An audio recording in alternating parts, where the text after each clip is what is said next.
الحمد لله نحمده ونستعينه ونستغفره ونؤمن به ونتوكل عليه ونعوذ بالله من شرور أنفسنا ومن سيئات أعمالنا من يهده الله فلا مضل له ومن يضلله فلا هادي له وأشهد أن لا إله إلا الله وحده لا شريك له وأشهد أن سيدنا وسندنا وحبيبنا وشفيعنا ومرشدنا ومولانا محمدا سيد المرسلين وخاتم النبيين أما بعد فأعوذ بالله من الشيطان الرجيم بسم الله الرحمن الرحيم من كان يرجو لقاء ربه فليعمل عملا صالحا ولا يشرك بعبادة ربه أحدا وقال النبي صلى الله عليه وسلم كما تعيشون تموتون وكما تموتون تبعثون أو كما قال النبي صلى الله عليه وسلم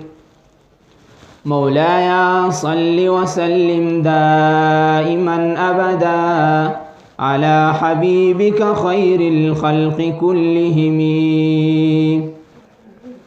هو الحبيب الذي ترجى شفاعته لكل هول من الأهوال مقتحم. درود شريف هو شوق صار. اللهم صل على سيدنا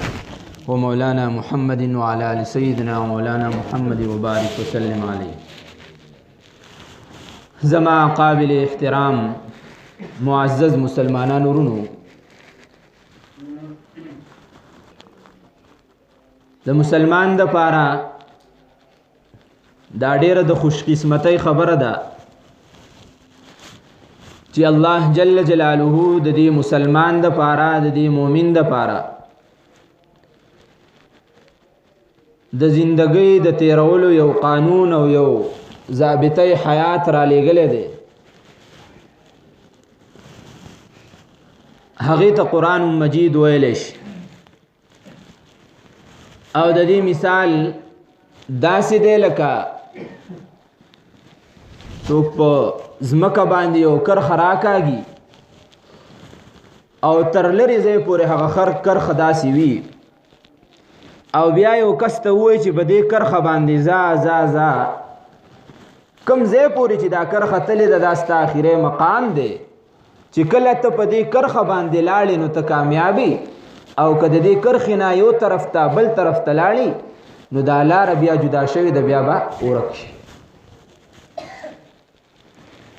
دغه شان مثال د قرآن مجید دی د نبی کریم صلی الله علیه وسلم د طریقې دی چې دوه لارې ښودلې دي، یو لاره تلې ده جنت ته رسېدلې ده او بله لاره تلې ده جهنم ته رسېدلې. که چېرې یو انسان په دې نیغه لاره باندې لاړ شي او کوږ لاړ نه شي نو دی چې آخري ځای ته که مرسي خود به خود به دی جنت ته داخلېږي. بزرگان فرمایي چې کم یو انسان په دنیا کې د شریعت نه هټاویږي، د شریعت نه بل طرف ته ځي او بلې لارې طرف ته ځي نو دا انسان به سبا د قیامت په ورځ باندې ډیره لویه خبره ارشاد فرمایلی د یو بزرگ چې څنګه دی په دنیا کې د نیغې لارې نه د شریعت د لارې نه یو طرف ته کېږي غورځېږي نو سبا به د قیامت پر ورځ باندې هم دا انسان د پل صراط نه غورځېږي ځکه چې د سیده لاره نه ده پیژندلې چې ده ته ښه پته ده چې دا نیغه لاره ده په دې باندې تک پکار دی په دنیا کې د ده په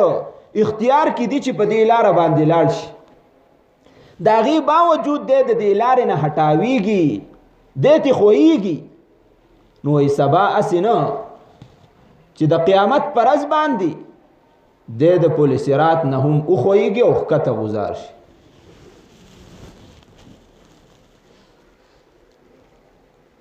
په دنیا کې د انسان دپاره د ټولو نه لویه خبره دا ده چې دی د دنیا نه په حیا او عزت سره رخصت شي په دنیا کې د انسان دپاره د ټولو نه لوی نعمت دا دی چې دی د دنیا نه په حیا او عزت سره رخصت شي او آخرت ته لاړ شي او د دنیا دا څومره نظام چې چلیږي الله جل جلاله دا مخلوق پیدا کړی دی دا هم د دقې آخري انجام د برابرېدلو دپاره زمونږ دا سترګې زمونږ دا لاسونه زمونږ دا خپې زمونږ دپاره هر قسمه انعامات سهولیات دا الله جل جلاله د دغه آخري انجام د درستګۍ دپاره پیدا کړي دي بس د دې درستګۍ دپاره الله جل جلاله قرآن مجید کې ارشاد فرمایي من کان یرجو لقاء الله کم یو کس چې په تاسو کې د الله جل جلاله د ملاقات خواهشمند دی نو یاد ساتئ هغه ورځ ګورې را روانه ده د هغې ورځې نه به غافله کېږئ نه هغه ورځ ضرور راتلونکې ده او بیا ارشاد فرمایي چې کم یو کس په تاسو کې دا غواړي چې زه د قیامت په ورځ د الله جل جلاله سره ملاقي شمه د هغه سره ملاقات وکړمه نو فلیعمل عملا صالحا دا انسان دی نیک اعمال شروع کی داسې نه ده چې یو انسان دی په دنیا کې د ګندګیرۍ زندگی تیری خراب زندگی دی تیری او سبا دی دا تمنا کوي چې زه به د الله جل جلاله سره په ښه سلوک او په ښه شان سره د الله جل جلاله مخې ته ورځم داسې نشي کېدی نبی کریم صلی الله علیه وسلم د دې وجې نه ارشاد وفرمایو چې خلکو واورئ کما تعیشون تموتون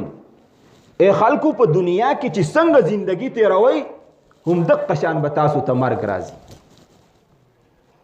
چې څنګه هم زندگی تیره کړله دغه شانتې به تاسو ته مرګ راځي وکما تموتون تبعثون او چې څنګه مړه شوئ دغه شان به ګورئ بیا په هغه ورځ باندې راپاسولی شئ دوبه یو کس دی تاسو به ډېر کرته دا لیدلي خبرې به مو اورېدلي چې یو کس په دنیا کې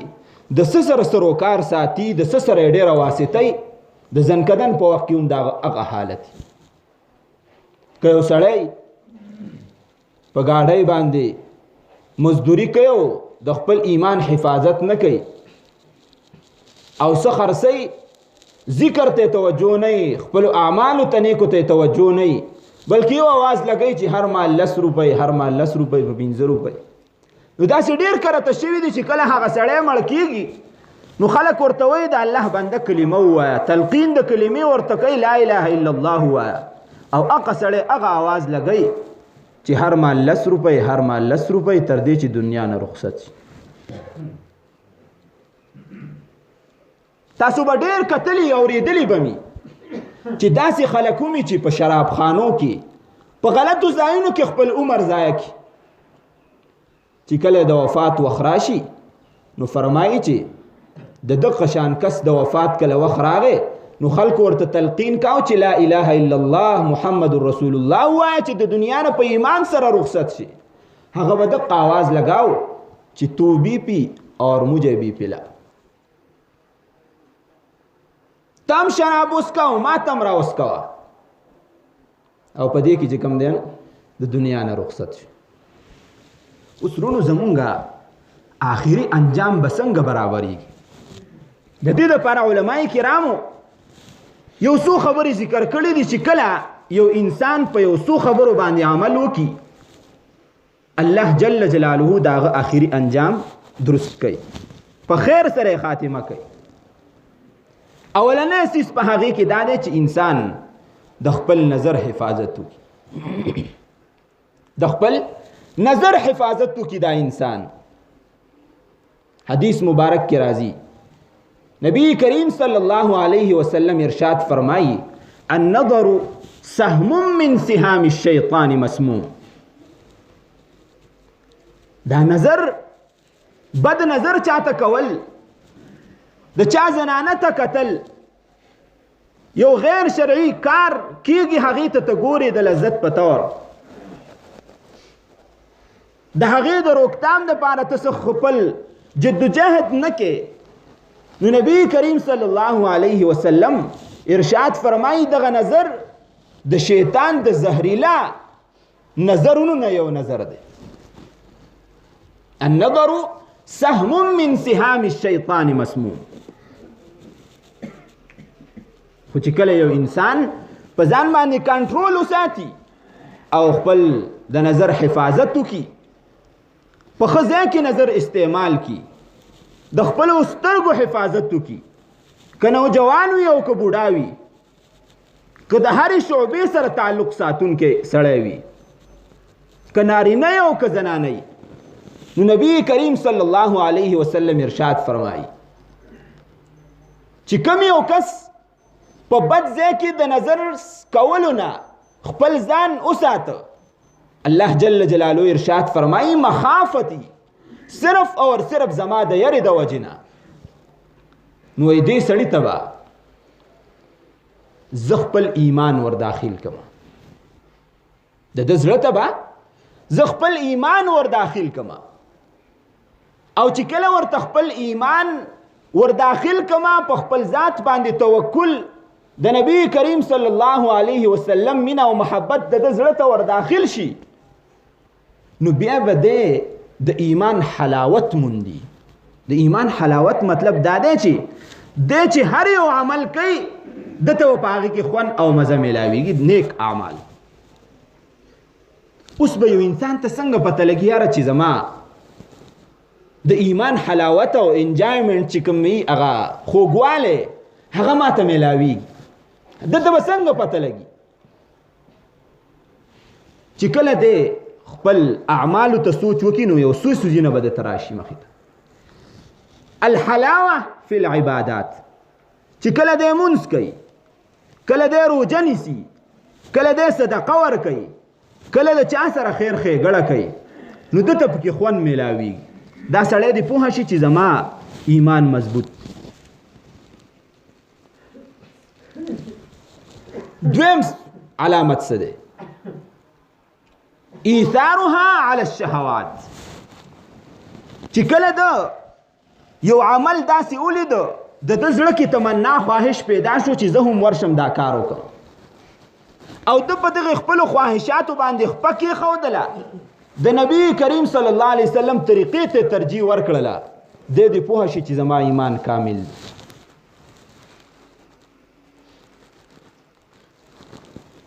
دریم علامت جرو المرارات فی المصیبات چې کله دا الله جل جلاله په یو مصیبت کې اخته یو سخت تکلیف پر راوسته او دې هغه تکلیف وګوټي په پیالو وګوټي دغه شانتي دن وزغمي تیری کی او د زړه نه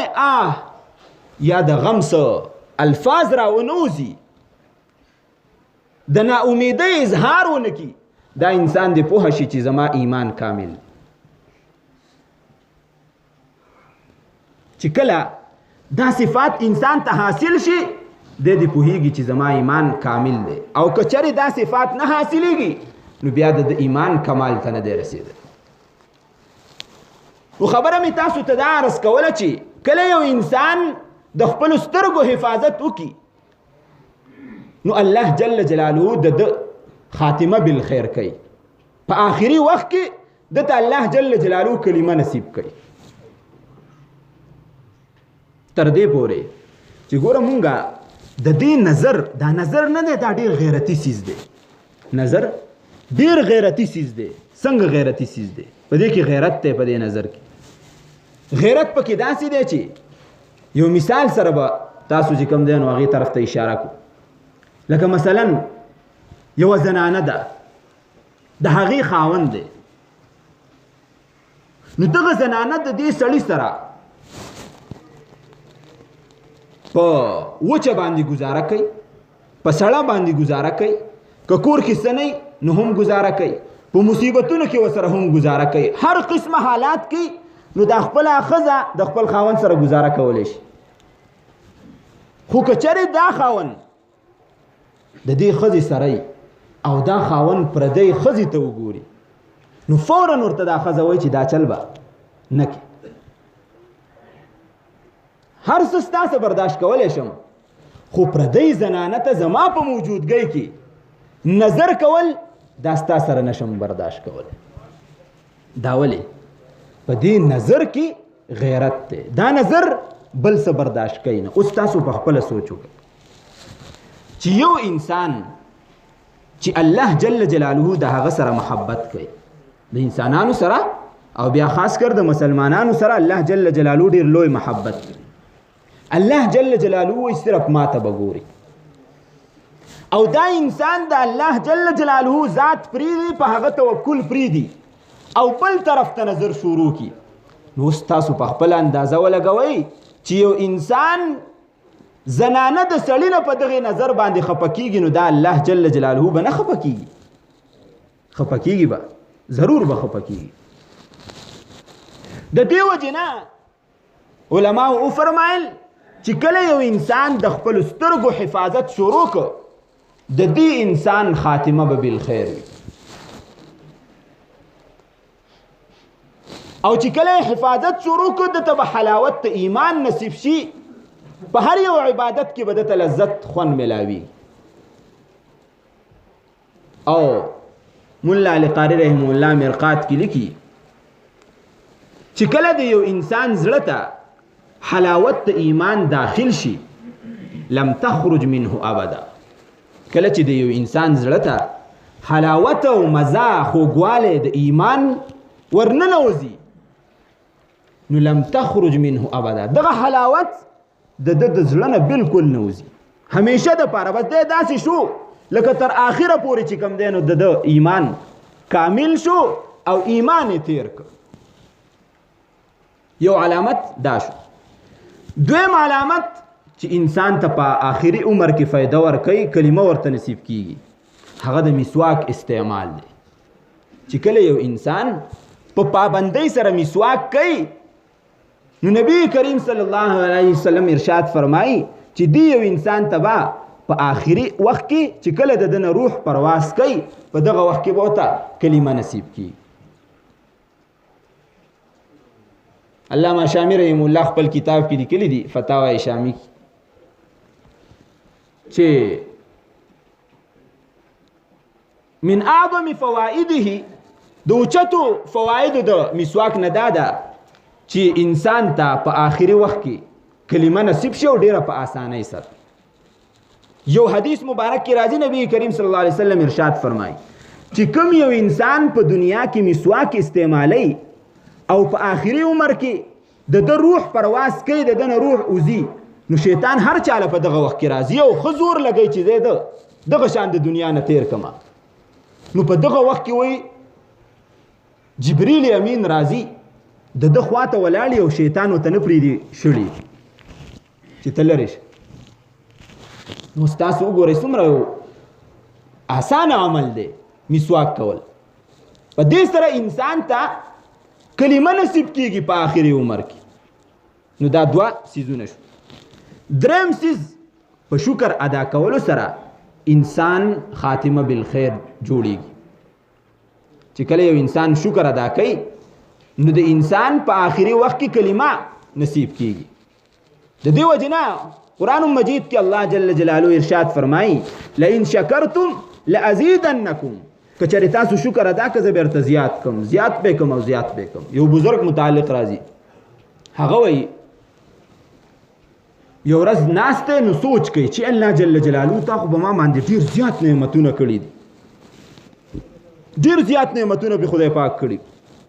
او ویریده چې اسنه چې په قیامت کې الله جل جلاله ما ته وایي چې اذهبتم طیباتکم فی حیاتکم الدنیا واستمتعتم بها. تا چې کوم اعمالو د هغې په بدله کې چې کوم نعمتونه هغه تا په دنیا کې خوړلي دي، اوس دې په آخرت کې هېڅ څیز نشته دی. نو ویرید الله جل جلاله ته سوال وکړو،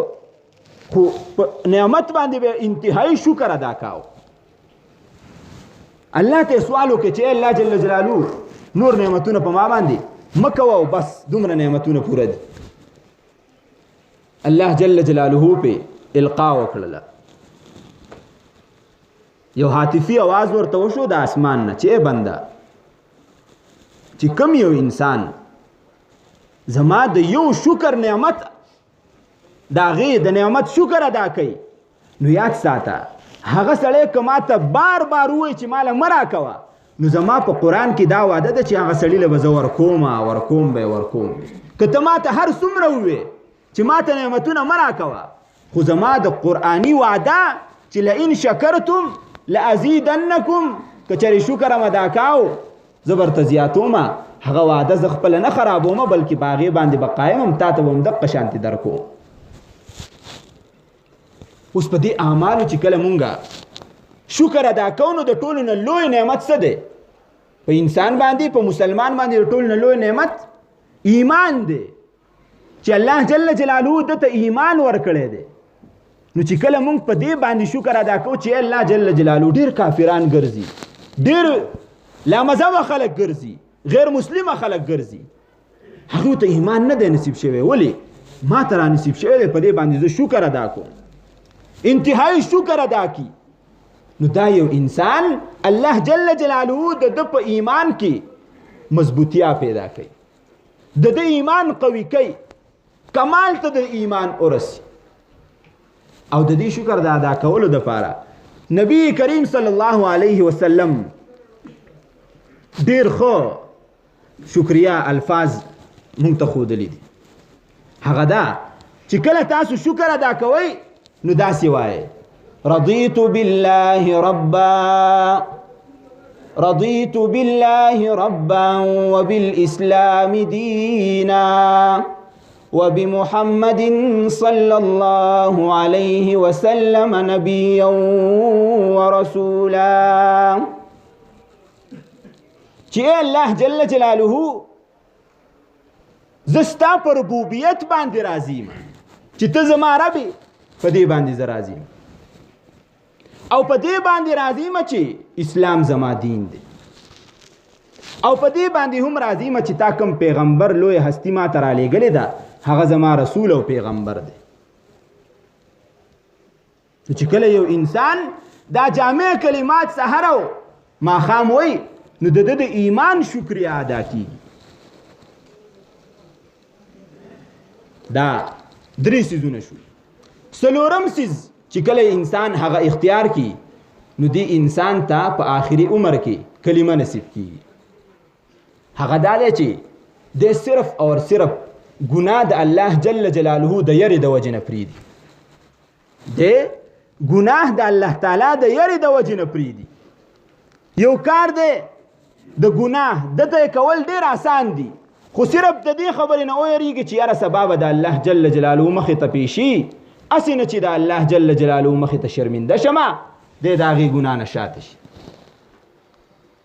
د امام شافعي رحم الله متعلق راځي د هغه د زمانې یو ګورنرو د ښځې سره جګړه شروع شوله، دو سره خبرې کولې خو ښځې ورسره خبرې نه کولې، تر دې حده پورې چې خپله ښځه یې تنګه کړه. نو هغه ورته وي ښځې ورته وي زه جهنمي ستا سره زه خبرې نه کوم، هغه لفظ یې ورته وي زه جهنمي تا سره زه خبرې نه کوم. نو دې سړي له هم غوسه ورله، ده ورته وي که زه جهنمي یم نو زه تا ته 3 کاڼي باندې طلاق، که زه جهنمي یم نو تا ته به 3 کاڼو باندې طلاق. بیا وروسته چې دواړو سوچ وکړه چې یاره دا هم څه وکړه، ښځې وی چې یاره ما ورته دا لفظ استعمال کړی دی جهنمي دا خو ډېر لوی اقدام ما کړی دی. سړي ووی چې ګوره د جذباتو نه مې کار اخیستی دی، طلاق مې ورکړی دی. مولي صاحب لاړ هیڅ چاته مسله معلومه نه وه چاته دا پته لګي چې پلان کې جهنمی دی طلاق چې کوم دی نو معلق کړو یو چا به ورته وي یاره ستا خو ما ته پته نشته ته جهنمي یې که نه چې طلاق واقع شي که جهنمي هله به ستا ښځه طلاقېږي تر دې حده پورې چې او بل گورنرو نو ډېر زور په علماو باندې راغی چې د دې مسلې حل رایسته پکار دی د امام شافعي رحم الله کور ته لاړه او هلته کې مسله پیش کړله امام شافعي رحم الله گورنر راوغوښت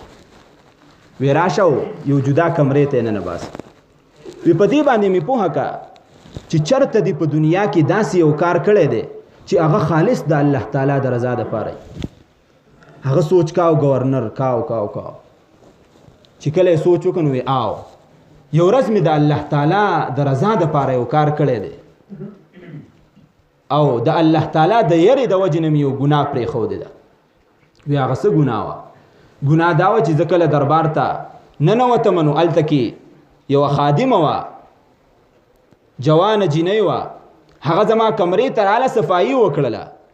زما په زړه کې څه غلط خواهشات پیدا شو خو چې زه کله ورنږدې شوم نو هغه جینۍ ما ته ووی چې یا ملک اتق الله باچا مشره د الله تعالی نه ویریږه چې کله اتق الله د الله تعالی نه ویریږه دا لفظ ووی نو زما په زړه باندې د الله د دې نوم د اورېدلو سره یو روح تاری شو ما وی چې بس دروازه مې کولاو کړه او هغې ته مې پناه ورکړه چې ځه امام شافعي رحم الله ورته ووی چې طلاق نه دی واقع شوی وی طلاق نه دی واقع شوی خلکو شور جوړ کو علماو چې ولې طلاق نه دی تا ته څه پته ولګېده چې دی جهنمي نه دی څنګه فتوا دی ورکړه غلطه فتوا دی ورکړه هغه ورته وی فتوا ما نه ده ورکړ فتوا الله جل جلاله قرآن کې ورکړې ده فتوا یې څه ورکړې ده واما من خاف مقام ربه ونهى النفس عن الهوى فإن الجنة هي المأوى کم یو انسان هغه چې د الله جل جلاله په دربار کې د پیشۍ نه ویریدو چې یاره دا ګناه خو کومه خو سبب د الله تعالی دربار لګېدلی ټول خلق بناسي اواز به وشي چې پلانکی د پلانکی زوی د پلانکی قبیلې را مخامخ دي شي په پلانکی ټیم کې دا ګناه کړې وه زه به په هغه ورځ باندې څه کوم د دې شي نه ویرېده نو فإن الجنة هي المأوى دغه سړی به الله جل جلاله جنت ته داخلی امام شافعي رحم الله ارشاد ورته وفرمایه چې بس دی خود خالص د الله تعالی د رضا دپاره د دا ګناه پرېښې ده د قرآن د نس موافق چې کوم دی د متعلق حکم دی چې دی به خدای جنت ته داخلی لہذا دی جهنمی نه دی الله به جنت ته داخلی اوس ترونو سوچ وکړو چې په دې څیزونو کې په مونږ کې څومره داسې اعمال موجود دي چې هغه زمونږ دپاره د خاتمې بالخیر سبب ګرځي په دنیا کې تاسو ته ما ووي د ټولو نه لوی نعمت دا دی چې د انسان خاتمه بالخیر شي که چېرې مونږ په دنیا کې ډېر خلک داسې تیر شوي دي چې عبادات یې کړي دي په سونو کاله عبادات هغې کړي دي بلام باورا غونته کې سړی تیر شوی دی په سونو کاله عبادت یې کړی دی د شیطان متعلق هم راځي چې هغه هم ډېر عبادتونه کړي وو خو خاتمه یې بالخیر نه شوه لاړ همیشه دپاره جهنمیان سوال د دې خبرې غوښتل غواړي چې زمون خاتمه په ایمان سره شي دا هله راځي او بل سبب دا دی چې کله انسان د ذکر کثرت شروع ډېر زیات ذکر کوي په دې خوله باندې په هر وخت کې د الله تعالی ذکري یو بزرگ متعلق راځي محدث دی لوی کله چې هغه وفات کېده نو مسله دا ده چې څوک د مړي خوا ته ناسي نو په کار دا ده چې تلقین ورته کوي یعنی د ځان سره لا اله الا الله لا اله الا الله چې هغه زوړ سبق د ترایات شي د تلقین مطلب دا داسې نه چې ووایه لا اله الا الله نو لا اله الا الله شاګردانو لا اله الا الله وي او حدیث را روانو چې حدیث کې داو چې من کان آخر کلامه، دا حدیث چې کله هغه دا وی دا جمله ویله چې کم یو کس د هغه آخري خبره لا اله الا الله وا نو هغه جنت ته داخليږي. حدیث داسې دی. محدث ناسته فرمایي چې من کان آخر کلامه لا اله الا الله، چې کله د دې ځای پوری وي نو ورپسې ټکی دی دخل الجنه، جنت ته به داخليږي. پاکه ټیم باندې د روح وته وفات شو. شاګردانو چې کله وکړه وفات شوی دی. مطلب دا دی چې په دې حدیث باندې لفظاً عمل وکړو چې چا په آخري الفاظو باندې لا اله الا الله وي نو دخل الجنه او الله جل جلاله فورا هغه جنت ته داخل. چې کله زمون اعمال درست شي، زمون د زندګۍ د تیرولو هر یو عمل هر یو کار دا د نبی کریم صلی الله علیه وسلم د طریقې موافق جوړ شي، اله به مونږ جنت ته داخليږو. د دې وجنه نبی کریم صلی الله علیه وسلم ارشاد فرمایو چې کما تعيشون تموتون، څنګه چې په دنیا کې ګوره زندگی تیروي د قشان به درته مرګ راځي. چې په څه کې وخت تیر کړی دی په دقه سیس کې برته مرګ راځي. او بیا ارشاد فرمایي چې په څنګه حالت کې مړه شوي په دقه حالت کې به چې کوم دی نو تاسو دوباره تبعثون واپس به راژوندي کولی شئ. الله جل جلاله دی